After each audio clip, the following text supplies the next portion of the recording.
realizando hoje? Polícia Federal.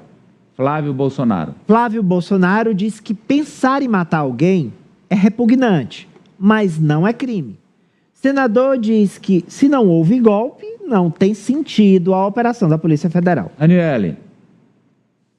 Exatamente. Em uma reação, por enquanto, ainda tímida da oposição. Já vi aqui alguns nomes que não quiseram se manifestar sobre essa oposição, como General Mourão, Moro. Já vi por aqui hoje no Senado, não quiseram. Mas Flávio Bolsonaro, ele veio nessa narrativa de querer minimizar os fatos, dizendo que não teve de golpe e também que eram poucos os militares envolvidos nesse planejamento aí para derrubar, né, o presidente eleito e também num possível assassinato. E aí ele ironizou o fato dessas pessoas serem as mesmas responsáveis por esse gabinete de crise, que era o que eles pretendiam instalar de acordo com o plano que estava sendo, que a Polícia Federal conseguiu resgatar depois de mensagens que foram apagadas. Tem aí o post do senador.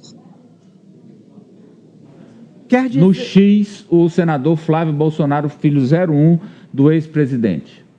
Quer dizer que, segundo a imprensa, um grupo de 5 pessoas tinha um plano para matar autoridades e, na sequência, eles criariam um gabinete de crise integrado por eles mesmos para dar ordens ao Brasil e todos cumpririam.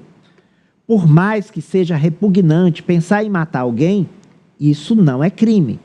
E para haver uma tentativa, é preciso que sua execução seja interrompida por alguma situação alheia à vontade dos agentes, o que não parece ter ocorrido. Eu sou autor do projeto de lei 2109/2023, que criminaliza o ato preparatório de crime que implique lesão ou morte de 3 ou mais pessoas, pois hoje isso simplesmente não é crime. Decisões judiciais sem amparo legal são repugnantes e antidemocráticas.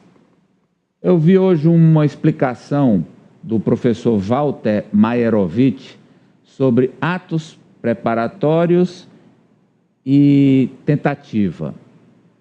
Ele disse bem claro, usando a linguagem da justiça criminal. Comprar uma arma para matar alguém, você não cometeu nenhum crime ao comprar essa arma para matar alguém. Agora, se você compra uma arma para matar alguém, se reúne com outras pessoas e pula o muro da residência para perpetrar o crime, aí, mesmo que o crime não aconteça, criminoso você já é. E no Código, aliás, na Constituição brasileira, o que está lá é tentativa de golpe de Estado é crime. Lá não está dizendo que golpe é crime. Tentativa de golpe é crime. Professor Vila. Olha, o Flávio Bolsonaro realmente é uma falácia, né? Quando ele diz pensar. Pensar em cometer um crime não é crime, é repugnante. Não houve, as pessoas não pensaram, elas planejaram, e as mensagens do WhatsApp demonstram isso, chegaram a abortar o momento que eles fariam um ataque a Alexandre de Moraes, para assassiná-lo, só isso. Então, portanto, não é pensar, é agir. Ainda bem que isso não ocorreu. Por outro lado, o tweet dele é mentiroso por uma segunda razão. Ele disse que é a imprensa que está divulgando. Não, é a Polícia Federal. Não é a imprensa que está dizendo A ou B, é a Polícia Federal, uma instituição de Estado, né, que está investigando e apresentando, e tem responsabilidade, registros, apresentando algo que é estarrecedor, que nós nunca vimos. O golpe de Estado sanguinária ao estilo da velha América Latina, com os assassinatos do presidente eleito, do vice-presidente eleito e do então presidente do Tribunal Superior Eleitoral, que é ministro da Suprema Corte. Portanto, não tem meios de tergiversar. O que acho que todos nós aguardamos são mais informações por parte da Polícia Federal e dar um passo adiante. Não é em relação ao ex-presidente da República, Jair Bolsonaro, mas que não é, inclusive, até o momento, intimamente vinculado com essa ação, mas sim o senhor Braga Neto, que cedeu até uma casa que não é sua, é um patrimônio da União, né, que foi utilizado para o golpe, e pode ser o caso também do general Heleno. Portanto, não é exagero, é uma prisão preventiva. Ninguém está condenado, nada. Isso é o que manda a lei e ela é usada em momentos como esse, para impedir o que é prisão preventiva? A destruição de provas, a continuidade de ações com delitos, né? E também o coagir testemunhas. Essa, fundamentalmente, é a justificativa. E, por fim, o professor e ex-desembargador aposentado Walter Mairovitch foi muito claro sobre isso. Ele defendeu, no caso da visão dele, enfaticamente com argumentos jurídicos, a prisão do ex-presidente da República. Eu, olhando a questão, não do lado político, porque a justiça é uma coisa, política é outra. Uma não deve mediatizar a relação com a outra, né? Tem que ser separado. Não vai prender porque pode ter manifestação de rua, isso é bobagem. É que não há, até agora, ao menos, uma clara participação dele nesses documentos que nós vimos, pensando assim serenamente. Artigo 366 da Constituição. Professor, o senhor é que conhece a Constituição de frente para trás, de trás para frente. Artigo 366 da Constituição. Tentar com emprego de grave ameaça ou violência, impedir ou dificultar o exercício do poder legitimamente constituído ou alterar a ordem constitucional estabelecida. Pena, reclusão de 2 a 8 anos, além de pena correspondente à violência. É isso, professor?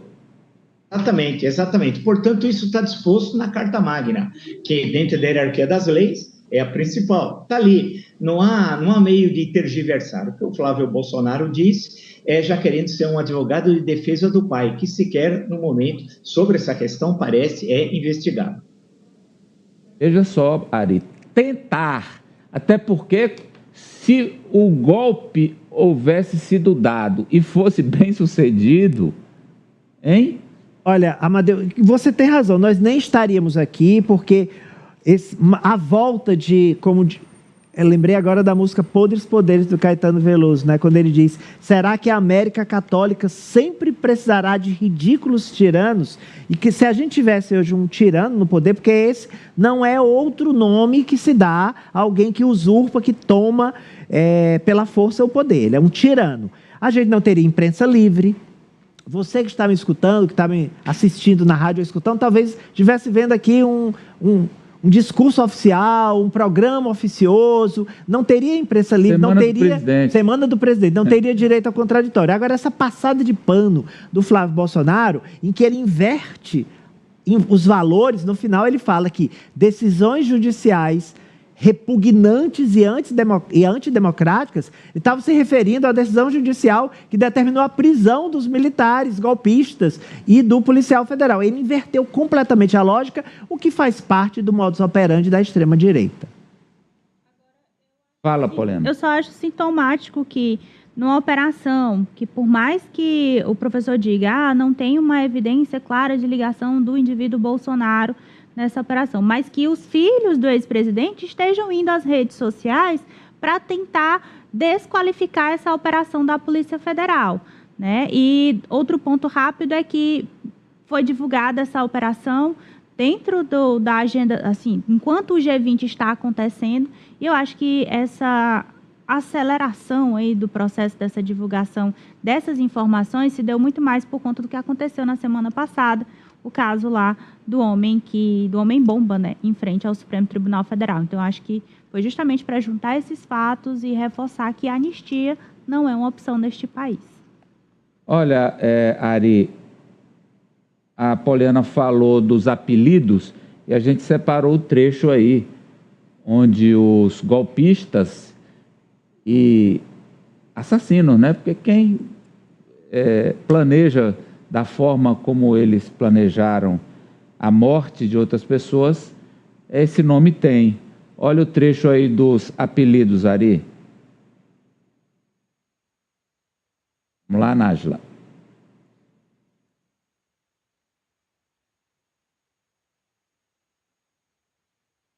Vamos ver se dá para você ver daí, Ari. Vamos lá. Vou ter vai. Codinome Jeca seria uma alusão ao atual presidente Lula, né? Luiz Inácio Lula da Silva. O texto cita que sua neutralização, a morte, né, do Lula, abalaria toda a chapa vencedora, colocando-a, dependendo da interpretação da lei eleitoral ou da manobra conduzida pelos três poderes, sob a tutela principal do PSDB. Considerando que o vice-presidente Lula é Geraldo Alckmin, que é historicamente vinculado ao partido PSDB, em caso de uma neutralização de Lula, Alckmin assumiria a presidência da República, o que faria a chapa vencedora ficar sob a tutela principal do PSDB, como sugere o autor. Aí o primeiro apelido, Jeca, para Lula. E aí, na sequência, o Alckmin é o Juca, Apoliana? É o Juca. Alckmin é o Juca, que também teria que ser eliminado. Tem o Joca. Ainda sob a utilização do codinome Juca, citado como Iminência Parda 01. Aí é o Flávio Dino. É o Flávio Dino. O Flávio Joca, Dino. que é o Isso. Alckmin. Citado como Iminência Parda do 01. E o de lideranças do futuro Gov, caso aí seria Eminência Parda, né? De modo que sua neutralização desarticularia os planos da esquerda mais radical. Ou seja, queria... aí no caso o Juca também queriam neutralizar, matar o Juca, né?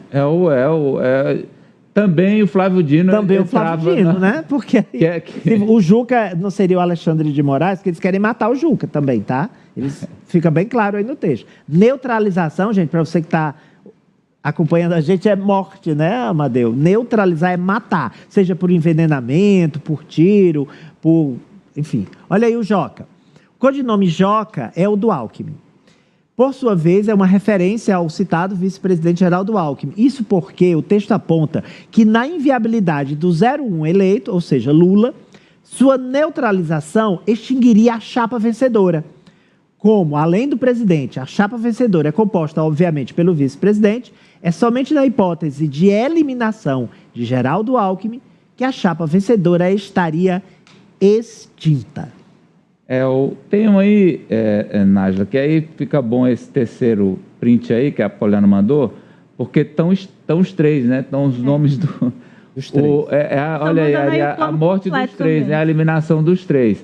Do Joca, né? Lá o primeiro. Do Jeca, do Joca e do Juca. Agora o Juca. O Juca.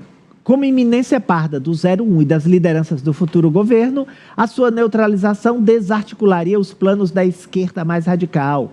Como reflexo da ação, não se espera grande comoção nacional.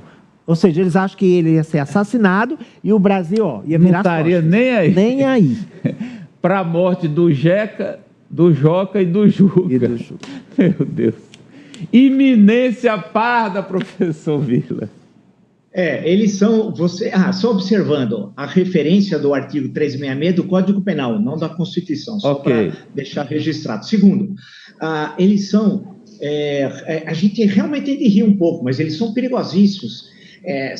Se for tudo verdadeiro, insisto, eles estavam tentando fazer um assassinato triplo do presidente eleito, do vice-presidente eleito e do presidente, então, do TSE, algo que nunca ocorreu na nossa história.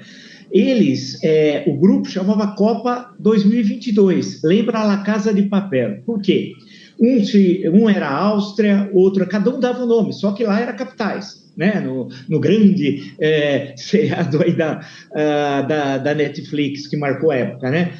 Era igualzinho, só que eles são trapalhões. Ainda bem que eles são trapalhões, né? Porque o que eles fazem, você vê, em certo momento, eles iam atacar o Alexandre de Moraes. Aí eles falam, estou aqui, esperando ele passar. Aí alguém fala assim, aborte nesse sentido, só explicando a quem nos acompanha, interrompa, não continue. Ou seja, eles estiveram muito próximos de cometer ou até, pelo que nós sabemos, até hoje, 3 assassinatos até o momento.